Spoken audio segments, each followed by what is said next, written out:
the authorities honestly and truthfully. It's up to them to decide whether or not or how they go about that advice. Let me move on to Mr. Tokunbo Wahab. He joins us here today, also a lawyer, as a matter of fact. And let's take it from here. This is huge. I mean, he said so much in such a short time. That's loaded.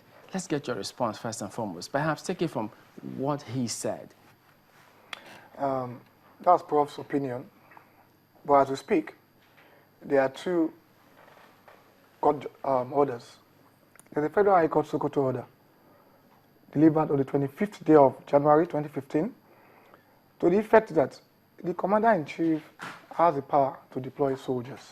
However, your power to deploy soldiers for electoral matters is being limited. That for that purpose, you may have to seek the consent and approval of the National Assembly. Knowing fully well the climb we found ourselves, that power corrupts, absolute power corrupts, absolutely. Now, last week Friday, the Court of Appeal, Abuja Division, in the APC and PDP matter as per the electron in Ekiti, did mention that deploying military personnel for electoral matters or election matters is unlawful, and that is from the Court of Appeal. From the Court of Appeal. Did it say, first of all, which section did you cite that he's got to seek permission from the National Assembly? Now, let me tell you, that was the order of the Federal High Court Sokoto Division. Federal High Court Sokoto Division. Now, let us put this in context. Chamberlain, some weeks back, a tape was released. And that tape had a former Minister of State for Defense, a candidate of PDP in Osun State, the incumbent governor of Ekiti State, the Minister for Police Affairs, and a General Momo in attendance.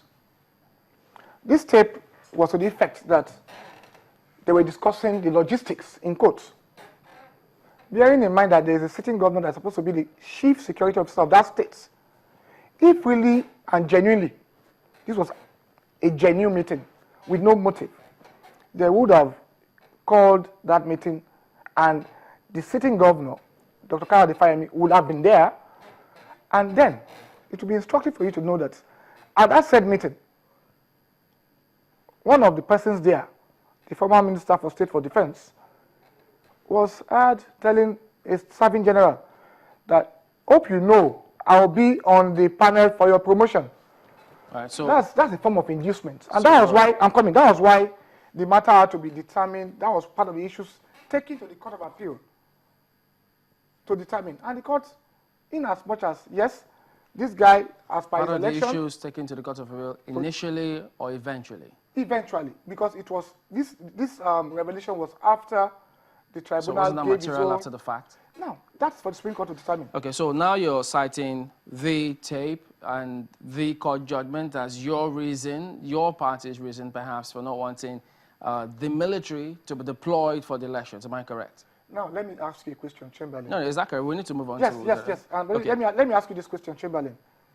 What is the statutory role of the Nigerian military? And why do we have the Nigerian police? Well, you're a lawyer. You know the answer yourself. That's where I'm going to. Okay, just hang on a minute. We'll come back to your views, especially with what Professor Dinkalo has said. But we have Mr. Akion Shutokun, who is of the Presidential Campaign Council. He joins us via phone, also from Abuja. Thank you for joining us this evening. What's your impression about the court judgments? And perhaps if you heard Mr. Tokunbo Wahab saying they don't need military to be deployed for this forthcoming general elections? No, what? The Nigerians are fond of cliches and academic exercises. So if a situation, who will you blame if a situation deteriorates beyond what the policeman can contain? And then you say because that the role of the military in the constitution is so, you won't deploy the military. Is that not an act of responsibility? I mean, if a situation degenerates to such an extent that you need that the policemen, the regular internal security service can no longer cope with? Will you, because of that?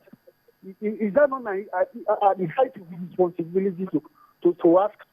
I mean, you see, this country, the way we talk at times, you know, it boggles the mind. What is your purpose? What should be your objective? Is it the academic exercise? Or what? I really don't know what the issue is at stake. The issue is they're citing. Are you saying you want to defer to what to believe in rather than maintain it? Mr. Shutokun, security degenerate to such an extent. They're citing two cases. President do? Can you hear me? He should hold his hand and not invite the military. Can you hear me, Mr. Shutokun? They're citing two cases. He says there's a Federal High Court's judgment on this matter on January 25th in Sokoto. Then there's a Court of Appeal matter only recently on this same matter. So Mr. Tokunbo Wahab of the APC anchors his point on those premises, saying we have to obey court orders here. I'm going to repeat myself. You can make a judgment in futility. There are some judgments that are not neither justiciable nor actionable. You see, there is something you call common sense anyway. And I don't know whether that judge, if he lives in Maiduguri, for instance, in Maiduguri metropolis, and they are coming to attack his neighborhood as they are doing, and they deploy soldiers there, how will he look? How will he look sitting on his bench, dispensing judgment that the president cannot deploy military internally? And then he says, look, the constitutional role of the military, in any way, it includes defense against internal violations. It's not against external aggression alone. It includes internal violations. Yeah, but Mr. Shutokun, just a minute. Let me drop this in. Are you saying that because the judgment has been handed down, I thought there are processes to go about vacating judgments if another party doesn't like the judgment that was handed down? Are you suggesting it be disregarded with a wave of hand? Will you, Chamberlain, you are talking, will you have a president who allows the country to be overrun because the judgment said you cannot use the military internally? No, that's my question. The point, the question is... Don't speak academically. No, two things, Mr. Shutokun, two things. It's a rule of law, not of force. I told you the rule of law. The rule of law and it says that the military can be deployed against internal violations. Internal violation includes what we are talking about. It's not only to repel external aggression. It's also to deal with internal violation. Is election internal aggression? Of course. A situation of internal violation can arise from many situations. It's not only election alone. The security of Nigeria has been overstretched to the limit, has been so to the since this Boko Haram insurgency.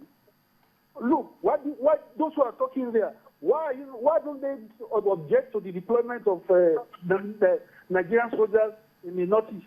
Not only in the battle areas alone, including where they are here to. Why let them object to it now? Would they not be the same people who will be shouting? Why are they not objecting to the deployment of soldiers within northeast? Why?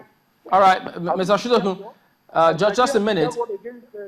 Let me bring in Mr. Dafo Yakpeda. He's a senior advocate of Nigeria. We need his help this time. Thank you for joining us. I mean, we've listened to both parties here, and we need help from you. Haven't heard from them. Tell us, what do you think of what they said about court judgments and how to vacate it and how to go about it? Chamberlain, as is aware, we have two judgments now, one from the Federal High Court and that from the Court of Appeal, which seem to indicate, as aware, that the president, under some circumstances, might be able to deploy the use of military personnel. I don't think any of the judgments have actually excluded his power to deploy it. Indeed, if you look at Section 2172, subsection C, what is clear from that is that the president can deploy the use of military personnel in internal matters, provided, as aware, that he takes cognizance of the conditions set out by the National Assembly. Now, may I perhaps put a poser to you? It presupposes that he should get the consent before he proceeds in deploying. But if you look at Section 218,